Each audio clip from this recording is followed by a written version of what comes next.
안녕하세요 여러분, 지금의 세상입니다. 다들 어떻게 지내고 계신가요? 코로나로 인해서 많은 분들이 지금의 세상을 그리워하기도 하고요, 못 나온다고 힘들어하시기도 하고, 그런데 저는 여전히 잘 지금의 세상을 지키고 있습니다.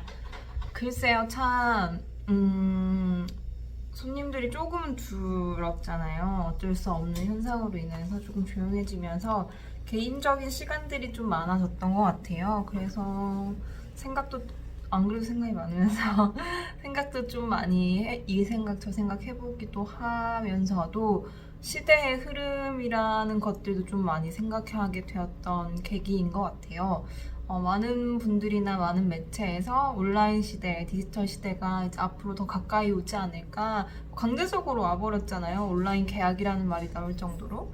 그래서 어떻게 앞으로의 시대를 더 살아갈 수 있을까, 뭐 이런 고민들도 하면서 열심히 또 하루하루를 지내고 계십니다. 여러분들은 어떻게 지내고 계신지 궁금하네요.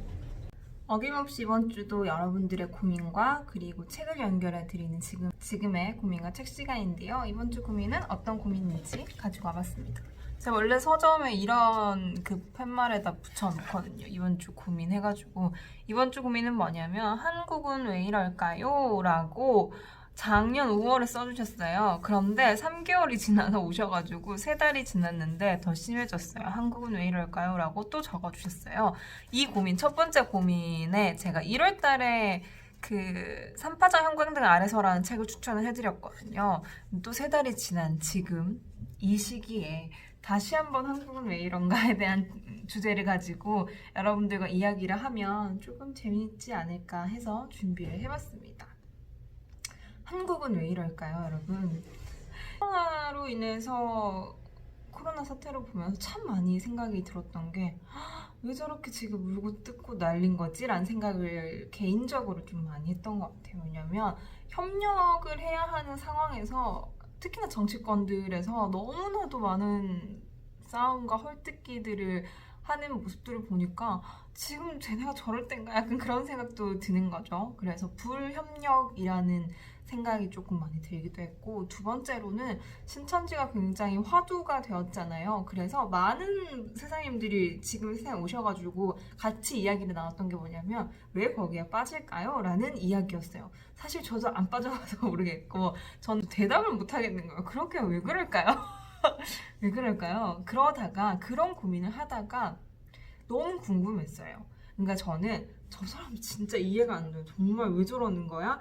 라는 거에서 멈추는 게 아니라 왜 저럴까? 이게 진짜 궁금한 사람이거든요. 왜 빠졌지? 그리고 왜 저렇게 비상식적이고 비상식적인 말들을 하는 대중들이 있잖아요. 그런 무리들이 있잖아요. 그런 사람들을 보면서 저 사람도 왜 저렇게 됐지? 약간 그런 고민을 항상 가진 사람이어서 그런 심리가 궁금하고, 사실은 그게 말하면 인간이 궁금한 거죠. 저도 인간인 것처럼 인간의 행동들이 궁금한 사람으로서 책을 좀 찾아보다가 딱 적절한 시기에 나온 책이 있더라고요. 그래서 이거 되게 재밌겠다, 솔깃한데 라고 해서 준비한 책이 있습니다.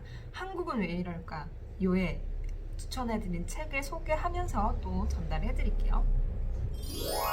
어떤 책이냐면요, 바로 이 책입니다. 새로운 대중의 탄생이라고 해서 군터 게바우어 스벤 리커 지움이라고 해서 독일 분이고요. 작가를 잠깐 소개를 해드리자면, 군터 게바우어 베를린 자유대학 철학 명예교수, 베를린 공과대학에서 박사 학위를 따셨다고 합니다. 그리고 스벤 리커라는 분은 1975년 바트 제게베르크에서 태어났고 저작자, 에세이스트, 철학 강사로 베를린에 생활하고 있다라고 합니다. 그래서 독일 사례가 굉장히 많고요. 간간히 한국 이야기도 있었던 것 같아요. 사실은 굉장히 뭔가 딱딱해 보이는 책이잖아요. 보기만 해도. 여기 보면은 흩어진 개인은 어떻게 대중이라는 권력이 되었는가? 라는 글로 시작을 하는데, 이게 무슨 이야기냐면 사실 우리가 지금 굉장히 개인주의가 활발하다고 이야기를 하잖아요. 모든 인간들이 개인화가 되어 있고 극심한 개인주의로 인해서 이기주의가 발생하고 뭐 이런 문제들이 일어나잖아요. 하지만 이 흩어진 개인들이 대중의 역할도 아직까지 하고 있다는 거죠. 과연 이게 흩어진 세대라고 하는데, 흩어진 개인들이 존재하는 시대라고 하는데, 이 시대에 어떻게 대중들이 권력이 되었고 그들이 소리를 내고 있는지에 대해서 이야기를 하는 책이라고 보시면 됩니다. 뒤에서 보면 2019년 홍콩 시위, 2016년 한국의 촛불 집회, 2011년 월가 점령 시위까지 SNS 시대에 모든 것이 개인화된 지금도 대중은 여전히 권력의 중심에 있다라고 해서 조금 오해는 안 하셨으면 좋겠는 게 뭐 이렇게 한국의 촛불 집회라고 해가지고 정치적인 이야기인가? 한쪽으로 치우쳐져 있는 이야기인가? 라고 생각은 안 하셨으면 좋겠어요. 그냥 정말 대중이라는 게 무엇인지를 전반적으로 표현해놓은 책이라고 보시면 될 것 같습니다. 먼저 그러면 목차를 한번 보면서 다시 설명을 해드릴게요. 목차에 보면요, 이렇게 되어 있는데 잘 안 보이실 것 같네요. 어떻게 되어 있는지 읽어드릴게요.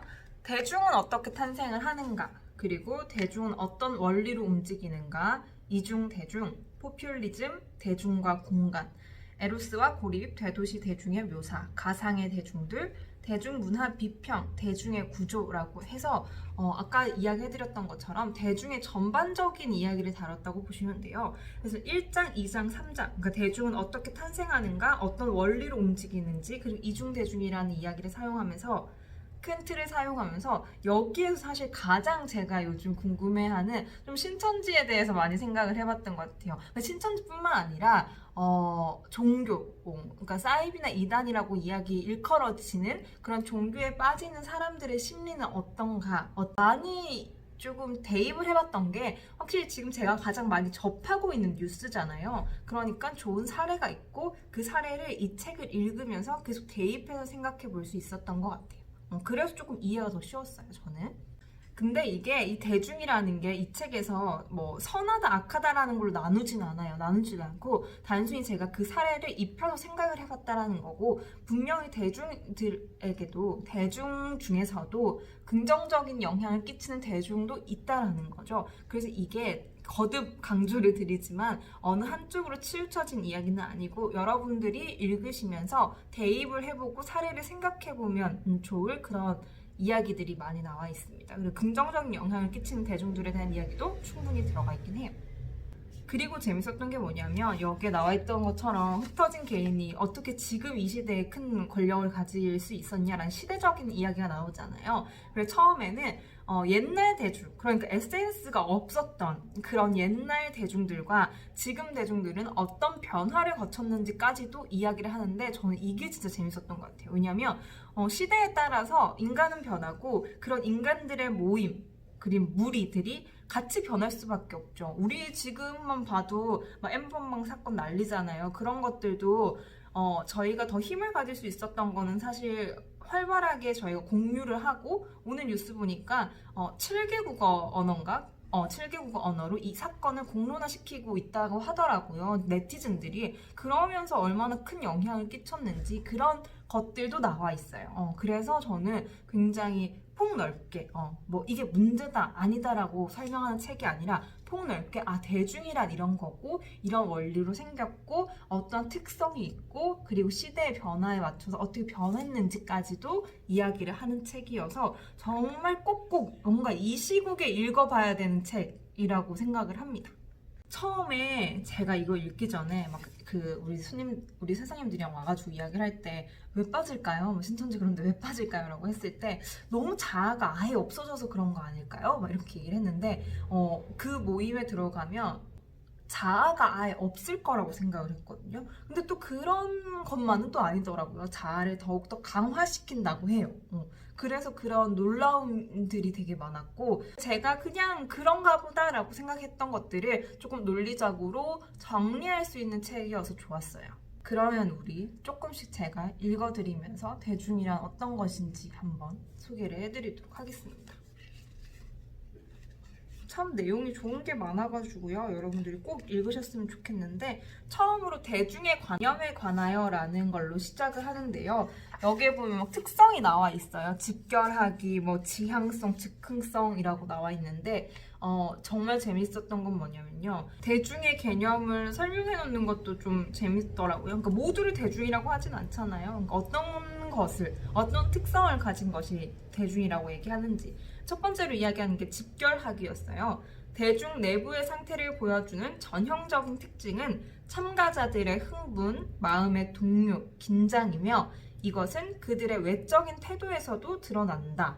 결집은 일정한 시간 동안만 지속이 되고 늦어도 그들이 결집할 이유가 없어지고 나면 대중의 활동도 끝난다. 그러니까 막 생겼다가 또 활동의 목표가 없어지면 없어지는 게 대중이다라는 직결하기가 있었고, 두 번째가 지향성이었어요. 대중 구성원들의 행동은 공동의 목표를 향하고 있다. 그렇죠. 공동의 목표를 향하고 있죠. 목표는 공간적인 종류일 수도 있고 특정한 인물이나 적대 관계인 대중일 수도 있다. 목표 지향점은 다 함께 앞으로 나아가기, 공개적인 요구사항, 슬로건, 노래, 공동으로 추구하는 오락 등등이 나타날 수 있다는 거죠. 이것만 봐도 대중이 막 우리가 생각하는 악한 영향, 악하다고 해야 되는 것도 좀 너무 세죠. 부정적인 영향을 끼치는 것뿐만 아니라 긍정적인 영향, 선한 영향력을 전달할 수 있는 그런 대중도 있다는 거죠. 세 번째가 변화이고, 네 번째가 즉흥성이었어요. 즉흥성 되게 재밌었는데, 대중은 거의 언제나 즉흥적으로 형성된다. 이 점에서 대중은 성립되려면 친교, 친밀, 공동생활, 공통점 같은 특정한 선행 조건이 필요한 집단이나 공동체와는 구분된다. 이런 것들과는 달리 대중은 구성원들 사이에 지속적인 관계를 맺게 해주는 경우도 매우 드물다. 대중은 즉흥적인 행동을 보이기에 앞서 대개는 그 전에 각자의 삶에서 오랜 발효 과정을 거쳤다. 이게 진짜 딱 보여주는 이야기인 것 같아요. 그러니까 무슨 이야기냐면, 우리가 다들 대중이 즉흥적으로 행동을 하지만 그 즉흥적이 갑자기 나타나는 게 아니라 각자 개인의 삶에서 그 대중이 추구하는 그 목표를 오랜 시간, 개인이 뭔가 어떤 사건이나 경험을 통해서 오랜 시간 발효 과정을 거치는 거죠. 그래서 즉흥적으로 어떤 사건이 딱 터졌을 때 우르르 모일 수 있는 그 특징을 가지고 있다고 얘기해요. 이 발효 과정은 개개인의 결집과 감정화를 통해 겉으로 드러난다. 이 발효 과정은 먼저 사생활에서 일어나고 그 후 어쩌면 더 가까운 사회 여건에서 그와 비슷한 과정과 마주치고 마지막에는 공개적이고 집단적인 행동으로 이어진다. 쉽게 얘기를 들어볼까요? 우리 지금 N번방 사건들에 의해서 여성들이 굉장히 많은 의견을 내고 있잖아요. 그런 것들을 이야기하면 너무나도 이해가 되기 쉽잖아요. 그러니까 오랜 시간 개인의 사생활에서 일어나고 우리가 살아가면서 굉장히 많이 받고 있는 그런 일들, 너무 흔하잖아요. 여자들한테는 너무 흔하게 일어나는 성추행이라든지 그런 것들이 우리가 오랜 시간 그런 부당하다고 생각했던 감정들이 발효 과정을 거치면서 지금과 같은 사건들이 일어났을 때 당연히 목소리는 우리를 낼 수밖에 없던 거죠. 그런 예로 이해를 하시면 조금 더 쉬우실 것 같아요. 그리고 또 소개를 해드리고 싶은 게 대중의 어원인데요. 대중의 어원은 그리스어에서 나왔대요. 그래서 어원의 뜻이 덩어리 혹은 반죽을 지칭한다라고 해요. 그러나 이 표현은 동시에 원래의 고유한 의미를 넘어 확대되어 일반적인 은유로 변한다. 로마의 시문학에서는 이미 비유적인 의미에서 혼돈과 동의어로 사용되고 있대요. 반면에 혼돈의 덩어리는 거꾸로 신의 경계 설정이 없다는 점이 특징이다. 이게 무슨 말이냐고 하면, 혼돈의 덩어리는 막 섞여 있지 경계선이 뚜렷하지 않다라는 이야기를 해요. 그래서 혼돈에서 우주로라는 뜻은 덩어리에서 모습으로라는 뜻과 같다. 혼과 덩어리를 결합함으로써 그 후로 대중에 대한 인식을 좌우할 기반이 마련되었다. 이게 무슨 이야기냐면, 혼돈에서 덩어리가 결합이 됐다고 하잖아요. 혼돈 섞여 있는데 경계가 없었는데 덩어리라는 건 이제 경계가 보이기 시작하잖아요. 그게 이제 사람들이 인식할 수 있게 된 과정인 거죠. 혼돈일 때는 아무것도 보이지 않았는데 어떤 형태를 띠게 되면은 그 형태에 이름을 붙일 수 있고, 그 이름을 붙일 수 있다면 가치를 부여할 수 있고, 그 가치를 부여할 수 있다면 성격이 형성되고 대중들이 뭔가 취해야 할 목표 형성이 된다라는 거죠. 그래서 그러한 혼돈에서 시작됐다 라는 이야기를 전달을 해드리고 싶었습니다. 이 내용은 좀 좋은 내용이더라고요. 그러면 1장으로 넘어가 볼게요. 이게 머릿말이었어요, 이때까지가. 1장은 대중은 어떻게 탄생하는가로 시작을 합니다. 대중은 어떻게 생각하는가에서 사실 가장 흥미롭게 많이 읽었던 것 같아요. 너무 재밌는 이야기 많았는데 그 중에서도 몇 개를 소개를 해드리자면, 이게 막 예시를 많이 들어요. 지금까지 일어났던 대중 사건들에 대해서 예시를 드는데, 그 예시를 막 들면서 행사를 임시로 조직할 때 개별 인물들은 감동적인 연설을 함으로써 자신의 능력을 마음껏 뽑아냈다.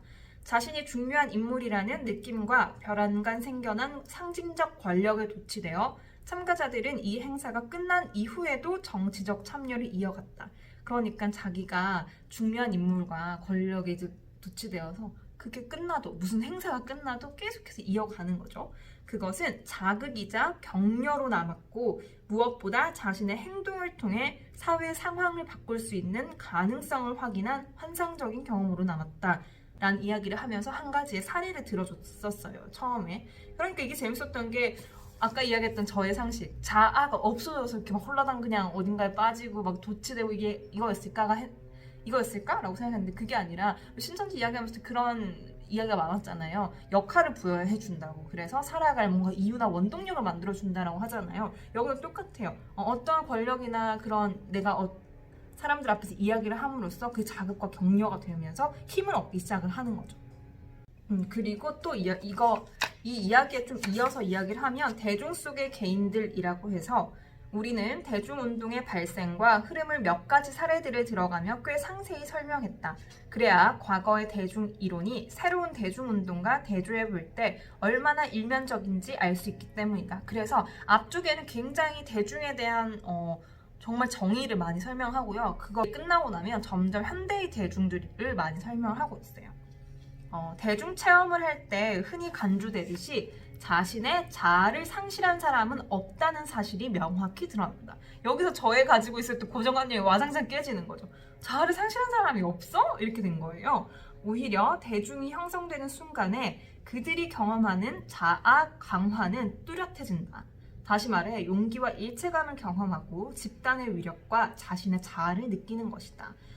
단지 기억으로서만이 아니라 자아의 구성 요소로서도 간직하고 있다. 그렇게 되면 참가하지 않는 것, 만약에 행사라고 치면, 대중들이 없는 행사라고 치면 이 행사에 참여하지 않게 되면 기회상실처럼 여겨진다. 대중이 일으킨 역사적 사건에 참가한 것은 정당하건 아니건 간에 개인의 기억 속에는 자기 자신의 중요성이 높아지는 결과로 이어질 수밖에 없다. 이게 진짜 중요한 거죠. 정당하건 정당하지 않건을 떠나서 내 기억에 내가 정말 얼만큼 중요한가가 대중에 취하게 되는 그런 사건이라는 거죠. 이런 걸 보면서 인간의 그 감정과 정말 인간이 가지고 있는 그 감정이란 계속 이 생각이 들어요. 감정이란 무엇일까? 그 중요하게 여긴다라는 게 무엇일까? 그럼 자아가 상실하지 않았다라고 하면은 어떤 것들, 결핍은 무엇이 있었기에 뭔가 이렇게 그런 행위를 통해서 내가 권력을 취할 수 있었던가, 뭐 이런 생각까지도 해봤습니다. 참 많은 생각을 하죠. 그리고 르봉과 집단 최면 상태라고 해가지고, 르봉이라는 사람이 이야기하는 대중의 이야기를 하는데, 사실 이건 좀 어려우니까 조금만 지나가서 이야기를 할게요. 제가 좀 재밌게 읽었던 부분만 이야기를 할게요. 르봉이라는 사람이 어떻게 이야기를 했냐면, 대중의 정신 상태는 최면에 빠진 인간의 상태에 견줄 수 있으며 이 상태는 모방을 통해 수많은 사람에게 전파된다는 것이다. 이 상태는 사회적 모방을 통해 확산된대요. 그러니까 사람이 최면 상태에 빠진 거랑 비슷한데, 이게 사회적 모방을 통해서 계속해서 확산이 되는 거예요. 사회적 모방은 대규모 군중에서는 병균을 통해 감염되는 것과 같은 작용을 한다. 다만 대중이 형성된 경우에는 질병이 아니라 정서가 확산된다는 차이가 있다. 이건 정말 찰떡 같은 비유 아니겠습니까? 지금? 그러니까 대중이 형성된 경우에는 그런 질병으로 감염되는 게 아니라 아까 이야기했던 그런 정서들이 계속해서 감염되는 거예요, 사람들한테. 그래서 확산이 된다라는 이야기를 합니다. 그러나 실제로는 대중사회학과 종교사회학이라는 두 이론 방향은 보통 별개로 취급하는데, 실제로는 중첩되는 부분이 굉장히 많대요. 듀르켐은 종교적인 면을 사회적으로 생겨난 주술의 형태로 간주했다.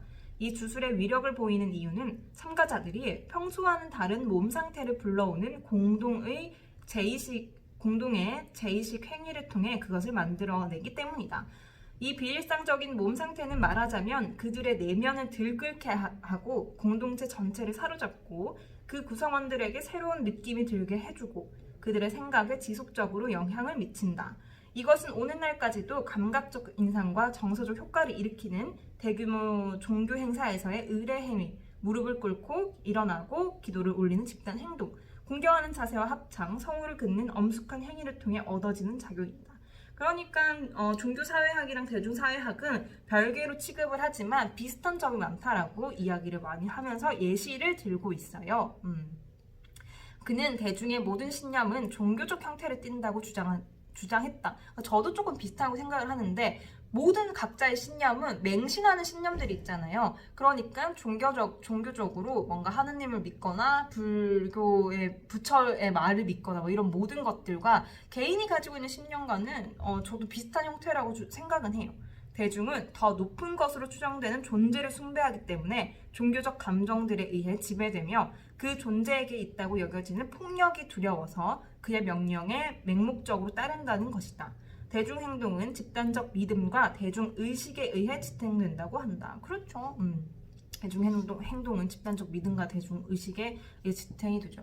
지금까지 읽어드린 이야기에서 굉장히 많이 지금 이슈가 되고 있는 한 종교에 대한 생각을 좀 많이 해봤어요. 분명히 그들은 종교이기 때문에 대중과는 달라요. 대중이 가지고 있는 것과는 다르지만 방금 이야기해드렸던 것처럼 비슷한 성격을 띈다라는 거죠. 그래서 종교적으로 활동하고 있는 이 대중의 무리들과 우리가 대중으로서의 어떤 힘을 가지고 있는 그 사람들을 비교해서 어떤 점이 좀 다를까? 어떤 점이 비슷할까를 생각해볼 수 있는 좋은 계기였던 것 같습니다. 쭉쭉쭉 읽어보시면 참 재밌는 이야기들이 많고요. 조금은 분위기를 바꿔서 뒤에 내용을 보면은 5장이 저는 제일 재미있었던 것 같아요. 좀 관심이 많은 분야이기도 하고 5장에는 대중과 공간이라는 이야기가 나와요. 그러니까 대중들은 항상 공간이 필요하다라는 거죠. 생각해보세요. 우리 광화문에서 막 모이자 촛불 집회할 때 그런 공간이 필요하다라는 거죠. 그래서 공간에 대한 이야기가 굉장히 많이 나와요.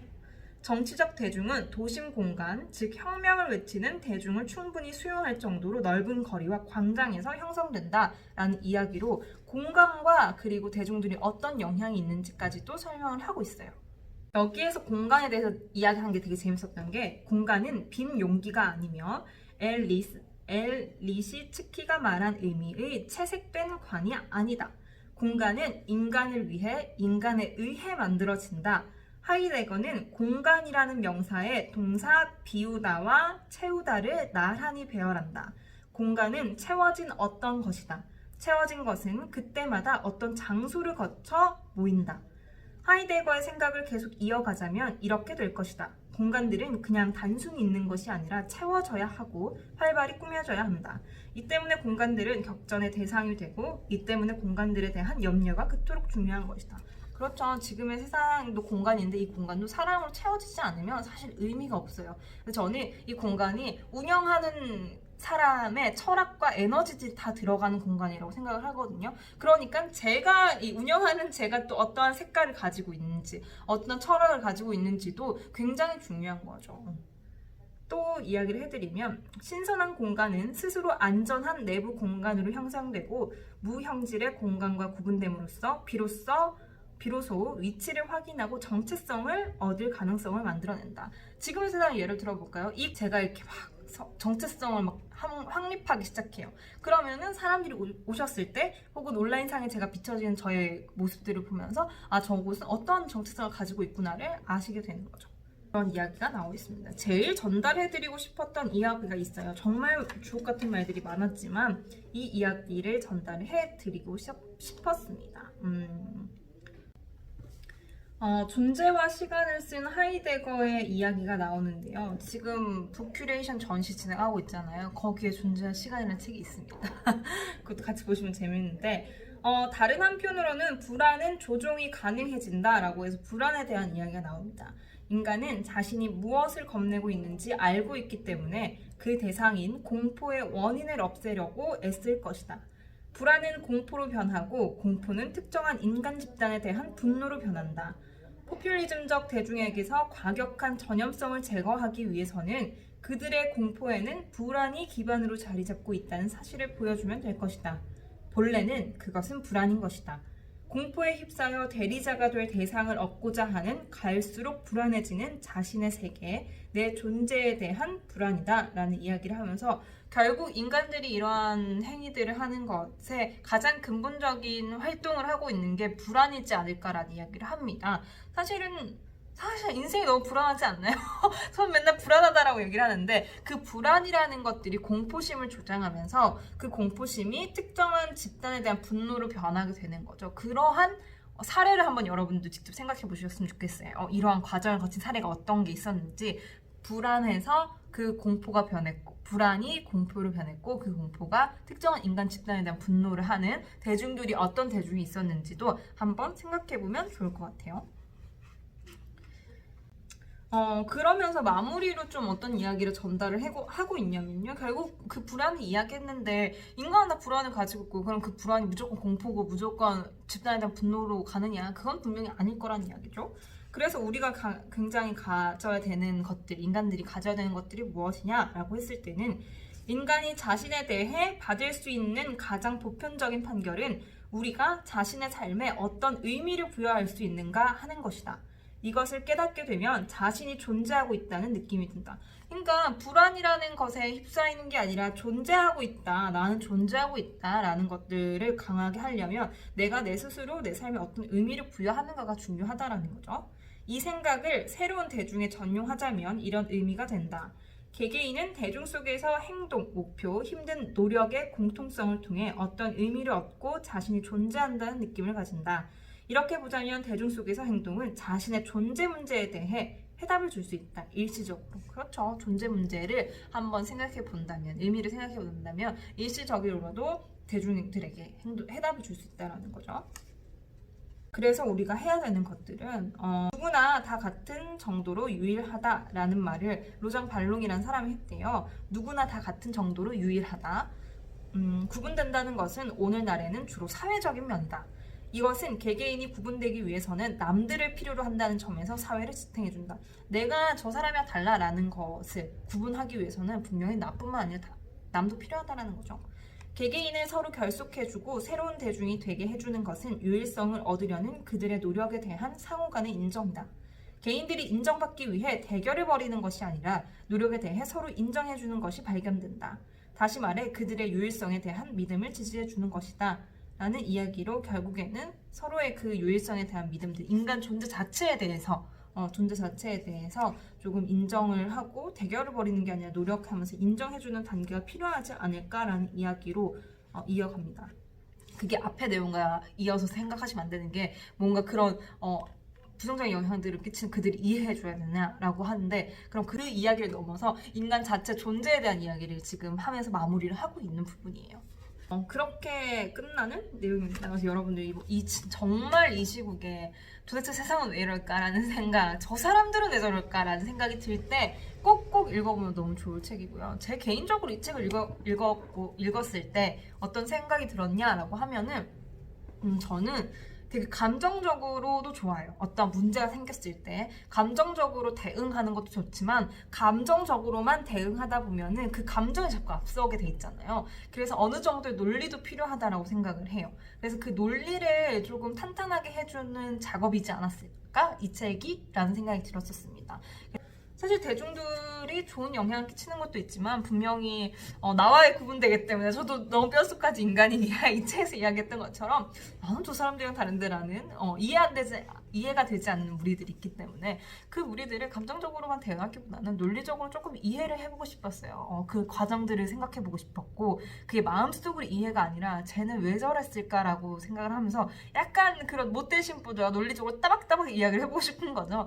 그런 욕구를 가지신 분이라면 꼭 읽어보면 좋을 만한 책입니다. 그리고 이 책에 나왔던 이야기 중에 SNS 시대가 오면서 모두가 대중의 중심에 서 있다라고 얘기를 하는 거죠. 그러니까 제가 가장 중요시하는 것, 조심하는 것 중에 하나도 개인 인스타 말고 지글상이라는 인스타에도 말을 하는 걸 좀 조심하려고 해요. 왜냐면 이 말이, 나의 말이 많은 분들이 보고 계시기 때문에 조심하려고 하고, 사실 유튜브에서 되게 말을 많이 아끼는 편인데 오늘 되게 굉장히 저의 색깔이 많이 드러난 그런 영상이지 않았을까 생각합니다. 왜냐면 주제가 주제인 만큼 그런 이야기를 하면서 모두가 SNS 시대에는 대중의 중심에 서 있기 때문에 항상 조금 너무 편파적인 그런 생각보다는 또 좀 더 넓게 거시적이게 생각을 해보고 주장할 것들은 주장을 해야 되지 않을까라는 생각을 이 책을 통해서 했습니다. 책임감을 느끼는 거죠. 책임감을 느꼈습니다. 여러분들은 요즘 이 시대에 일어나고 있는 대중의 문제들 어떻게 생각하는지 너무너무 궁금합니다. 어떻게 생각하시나요, 여러분? 이 궁금증을 같이 이야기를 해보면 좋겠네요. 오늘도 저는 열심히 여러분들에게 책을 소개해드리고 추천해드리면서 지금의 세상을 지키고 있겠습니다. 여러분 몸 조심하시고 건강하세요. 안녕.